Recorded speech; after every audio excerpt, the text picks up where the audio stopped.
बड़ी खबर है। महारानी कॉलेज में मजार निर्माण का ये पूरा मामला है। गठित कमेटी ने मौका रिपोर्ट की तैयार और जिला कलेक्टर की टीम ने जानकारी जुटाई है। कॉलेज के कर्मचारियों से कमेटी ने बातचीत की है। जल्द जांची रिपोर्ट कमेटी कलेक्टर को सौंपेगी। तो बड़ी खबर जयपुर से, महारानी कॉलेज में मजार निर्माण का ये पूरा मामला है। गठित कमेटी ने मौका रिपोर्ट तैयार की है। जिला कलेक्टर की टीम ने जानकारी जुटाई है। कॉलेज के कर्मचारियों से कमेटी ने बातचीत भी की है और जल्द जांचे रिपोर्ट कमेटी कलेक्टर को सौंपेंगी।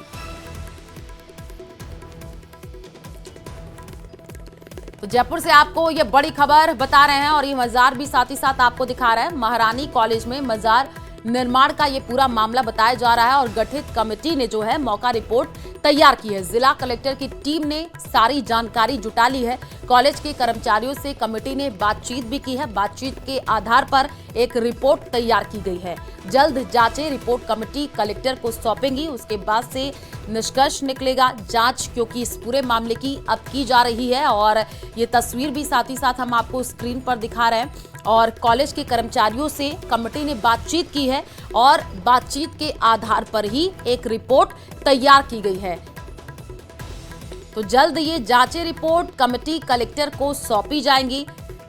क्या क्या इस रिपोर्ट में जानकारी दी गई है वो भी जो है अब आने वाले समय में पता चलेगा जब इसका निष्कर्ष निकलेगा। और आपको बताते चले कि जो है कॉलेज के कर्मचारी से कमेटी ने खुद बातचीत की है। 1-to-1 चर्चा हुई है। उनसे जो है बातचीत करके इस पूरे मामले को समझा गया है। गठित कमेटी ने मौका रिपोर्ट तैयार कर ली है। जिला कलेक्टर की टीम ने पूरी जानकारी जुटाई है और कॉलेज के कर्मचारियों से कमेटी ने बातचीत की है। तस्वीर सामने आई है, आप देखिए कमेटी जो कि बातचीत करती हुई नजर आई। जल्द जो है जांची रिपोर्ट अब कमेटी कलेक्टर को सौंपी जाएंगी।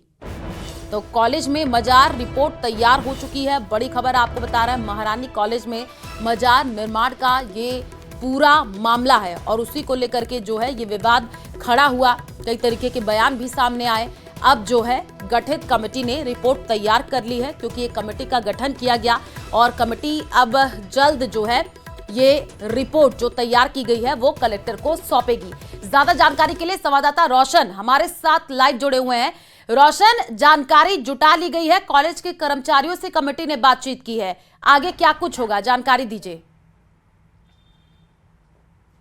जी बिल्कुल, देखिए महारानी कॉलेज जो परिसर है उसके अंदर ये जो तीन मजारों के निर्माण को लेकर जिस तरीके से विवाद खड़ा हुआ, हिंदू संगठनों ने इन मजारों को हटाने की जो है वो उसको लेकर जो है सरकार के सामने जो कड़ी आपत्ति जताई। उसके बाद में जो है आज जो जिला कलेक्टर की अध्यक्षता के अंदर जो कमेटी थी वो कमेटी की यहाँ पर जो कहा जा सकता है कि सदस्य यहाँ पर पहुंचे और उन सदस्यों ने मौका रिपोर्ट जो है वो तैयार करी है। कॉलेज का जो स्टाफ है उनके जो है उनसे जो है जानकारी जो जुटाई है, तस्दीक यहाँ पर की गई है। साथ ही साथ में यहाँ पर ये जो पंप हाउस बना हुआ है इसके जो कर्मचारियों से कमेटी के जो सदस्यों ने जो है वो रिपोर्ट ली। कुल मिलाकर कहा जा सकता है कि न्यूज़ 18 की खबर के बाद में यहाँ पर जो है अशोकनगर पुलिस थाने की ओर से जो अस्थायी चौकी है वो यहाँ पर बनाई गई है। पुलिस के जवानों की यहाँ पर तैनाती की गई है जब तक कमेटी जो अपनी रिपोर्ट है जिला कलेक्टर को नहीं सौंप देती है। कमेटी के जो सदस्य हैं उन्होंने स्पष्ट कहा है कि मौका रिपोर्ट है वो तैयार हो गई। बहुत जल्द इस पूरे मामले के अंदर कहा जा सकता है कि जो कमेटी है वो राज्य सरकार को रिपोर्ट सौंपेगी और सरकार इन जो मजारों को लेकर वो है निर्णय लेगी। हाल फिलहाल कहा जा सकता है कि मीडिया को भी जो है वो यहाँ पर जो कवरेज के लिए यहाँ पर रोका जा रहा है। पुलिस के अधिकारियों की यहाँ पर तैनातगी है।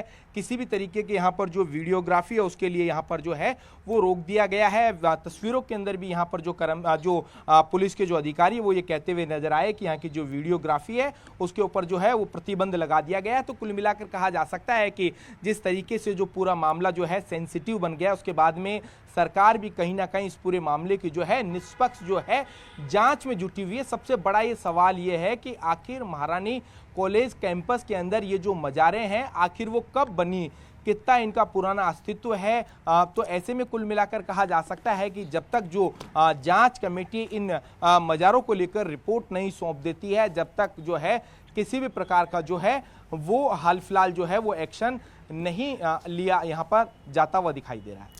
बिल्कुल रोशन, और वो तस्वीर भी हम न्यूज 18 राजस्थान पर एक्सक्लूसिव दर्शकों को दिखा रहे हैं, जहां पर ये मजार है और एरो के जरिए दर्शकों को समझा रहे हैं और आप लगातार जानकारी भी दे रहे हैं। क्या आपकी बातचीत जो है कैंपस में लोगों से हो पाई हो, वहां पर जो कर्मचारी हैं हो पाई हो, उनका क्या कुछ कहना है पूरे मामले को लेकर, कुछ बताया है? देखिए बिल्कुल इस मामले के अंदर जो है कोई भी जो कर्मचारी और कहा जा सकता है कि यहाँ पर जो स्टाफ है वो ऑफिशियली बयान देने के लिए तैयार नहीं है, क्योंकि हर किसी को ये लग रहा है कि जो सरकार है, पुलिस प्रशासन है, उन्हें जो है सरकारी गवाह जो है वो बना लेगा। आज भी जब कमेटी के सदस्य यहाँ पर पहुँचे तो कुल मिलाकर कहा जा सकता है कि जो यहाँ पर महारानी कॉलेज कैंपस के अंदर ये जो पंप हाउस जो बना हुआ है, जो पीएचडी विभाग के अधीन है, यहाँ पर जो पंप संचालक है उससे जो है पूछताछ की गई है। महारानी कॉलेज का जो पुराना जो स्टाफ है उनसे भी इस पूरे मामले के अंदर जो है वो जानकारी जुटाई गई है। कुल मिलाकर कहा जा सकता है कि इस पूरी कमेटी के अंदर जो नगर निगम के जो उपायुक्त हैं प्रियव्रत सिंह जो चारण हैं वो यहाँ पर पहुँचे, एसडीएम यहाँ पर पहुँचे, एसीपी बालाराम चौधरी यहाँ पर पहुँचे। तो कुल मिलाकर जो राज्य सरकार ने अलग अलग जो डिपार्टमेंट से इसकी जो है वो रिपोर्ट एकत्र कर जो जिला कलेक्टर के अध्यक्षता के अंदर ये जो कमेटी गठित की है, तो कुल मिलाकर कहा जा सकता है कि तमाम सदस्य जो हैं वो जिला कलेक्टर को अपनी जो रिपोर्ट देंगे। इसके बाद में जो जिला कलेक्टर की ओर से इस पूरे मामले के अंदर निर्णय लिया जाएगा कि आखिर ये जो मजारें हैं कितनी क्या पुरानी है, कब इनका निर्माण हुआ, क्या इसके पीछे कोई षड्यंत्र तो नहीं है, किन इसमें कौन लोग बनाने वाले हैं, कौन लोग इसके जो मजारों के इनके जो केयर टेकर है। तो तमाम तरीके की जो जानकारी है वो हाल फिलहाल जुटाई जा रही है। कमेटी के सदस्यों का यही कहना है इस पूरे मामले के अंदर कि बहुत जल्द जो है कमेटी अपनी जो रिपोर्ट है वो सरकार को सौंपेगी। बिल्कुल रोशन, आप नजर बना करके रखिए, अब रिपोर्ट जब सौंपी जाएगी तो देखना होगा आगे क्या निर्णय लिया जाता है। शुक्रिया तमाम जानकारी साझा करने के लिए।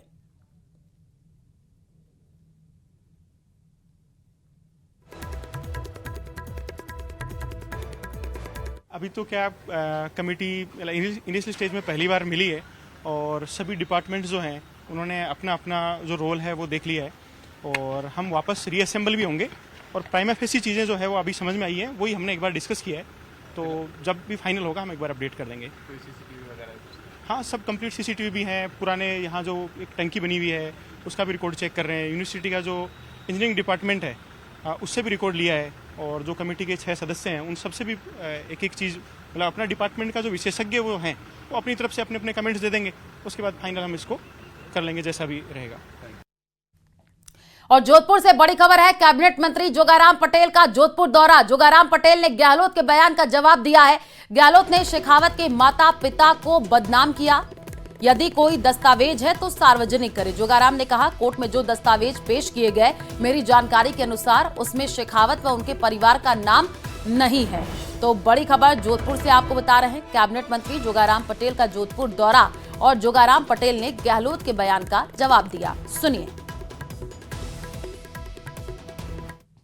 जोधपुर के जायजन में राजस्थान के पूर्व मुख्यमंत्री, केंद्र में पूर्व मंत्री, इंडियन नेशनल कांग्रेस के अध्यक्ष ने कहा था कि कांग्रेस और हमारे पास ऐसे सोर्सेज आ रहे हैं, इतला मिल रही है कि भाजपा में कोई अंदरूनी खींचतान है और कुछ भजनलाल जी को हटाने का कार्रवाई हो रही है। मैं उनको सावधान करता हूं।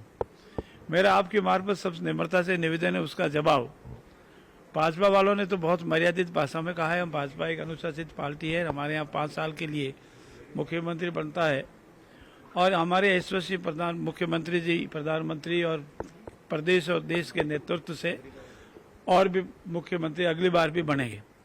लेकिन इंडियन नेशनल कांग्रेस के अध्यक्ष आदरणीय गोविंद जी टोडरासर ने इसका सही पूरा जवाब दिया और उन्होंने कहा है कि अशोक जी के पास कोई सपूंगा होगा, लेकिन भारतीय जनता पार्टी के मुख्यमंत्री भजनलाल जी 5 साल तक कार्य करेंगे। अब उनको विचार करना चाहिए कि वो जो बात कहते हैं स्वयं उसकी पार्टी के लोग और यहाँ तक इंडियन नेशनल कांग्रेस का अध्यक्ष किस रूप में लेते हैं। मेरा उनसे नम्रता से निवेदन है कि सुर्खियों में रहना बंद करें। और इसी बीच जोधपुर से बड़ी खबर है, स्ट्रीट डॉग से परेशान है महापौर। महापौर दक्षिण वनिता शेठ का बयान सामने आया है। मैं खुद स्ट्रीट डॉग से परेशान हूं, उनकी तरफ से ये कहा गया है। रोजाना लोग शिकायत लेकर के आते हैं। महापौर ने ये कहा है अब एनजीओ के साथ बात हुई है। जल्द इस समस्या का समाधान निकालेंगे, महापौर ने ये कहा है। तो जोधपुर से ये बड़ी खबर आपको बता रहे हैं, जहां पर स्ट्रीट डॉग से महापौर खुद परेशान है। महापौर दक्षिण वनिता सेठ का बयान सामने आया है। उन्होंने कहा कि मैं खुद स्ट्रीट डॉग से परेशान हूं। रोजाना लोग मेरे पास शिकायत लेकर के आते हैं। अब एनजीओ के साथ बातचीत हुई है, जल्द इस समस्या का समाधान निकालेंगे। सुनिए।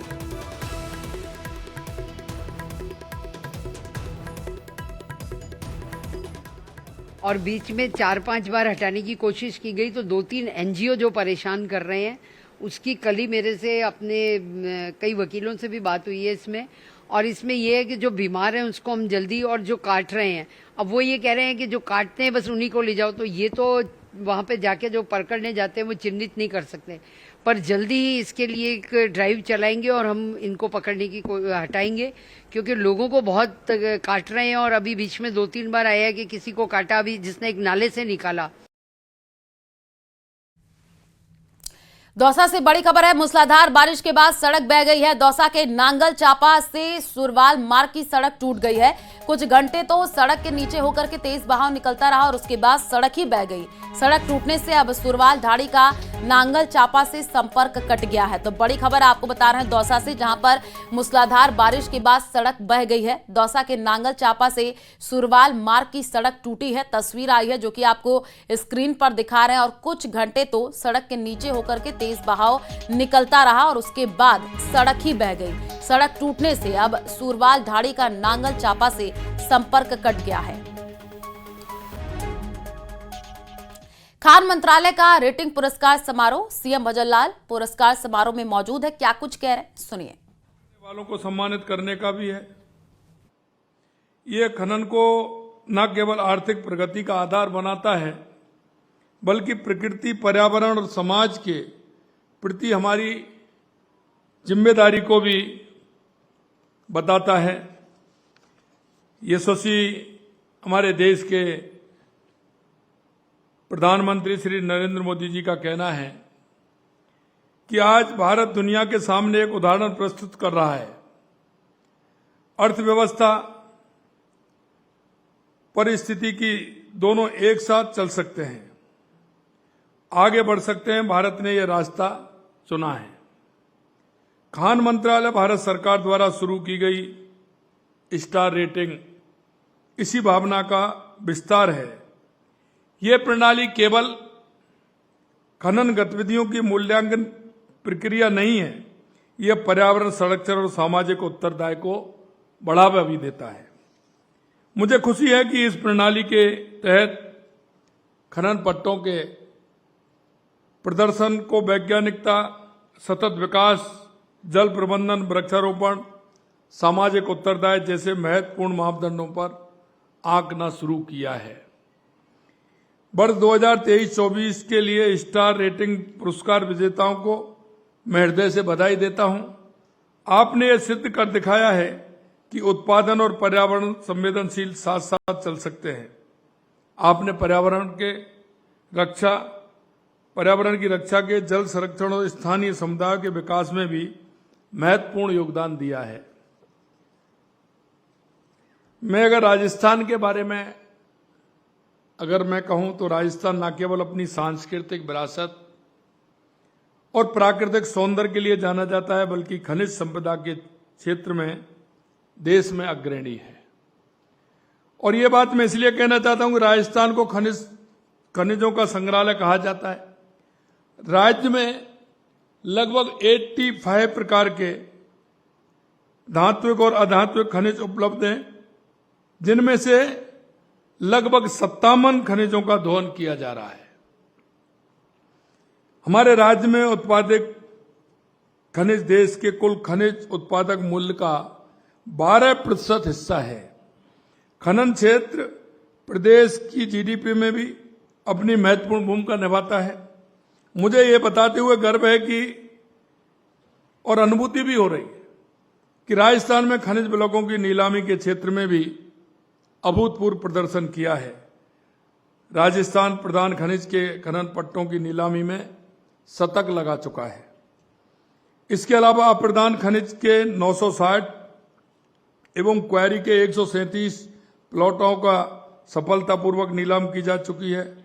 मैं बताना चाहूंगा कि संपूर्ण भारत में जहां भारत खनिज के 500 ब्लॉक ही आवंटित हुए हैं, वहीं अकेले राजस्थान ने देश के 20% से अधिक यानी 100 से अधिक ब्लॉक आवंटित करने का कीर्तिमान भी बनाया है। हमारी इस उपलब्धि के लिए भारत सरकार के खान मंत्रालय ने 20 जनवरी 2025 को कोडार्क ओडिशा में आयोजित राज्य खनन मंत्रियों के तीसरे सम्मेलन में खनिज ब्लॉकों की नीलामी में अनुकरणीय प्रदर्शन के लिए राजस्थान को प्रथम पुरस्कार से सम्मानित भी किया है।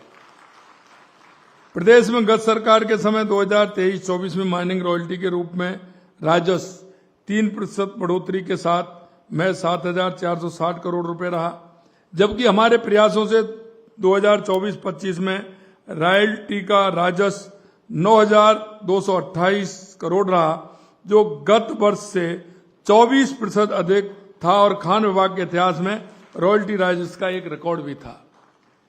और मैं आपसे इसलिए कहना चाहता हूं, आप इस क्षेत्र के बहुत ही अनुभव रखने वाले हो। आप अपने क्षेत्र में एक विशेष दर्जा आपको प्राप्त है कि इस क्षेत्र में आपका अनुभव है, और इसलिए मैं आप सभी से आह्वान करना चाहता हूं। और वो मैं इसलिए करना चाहता हूं कि राजस्थान वो राज्य है, क्योंकि राइजिंग राजस्थान जब हमने किया तो मेरे को जापान जाने का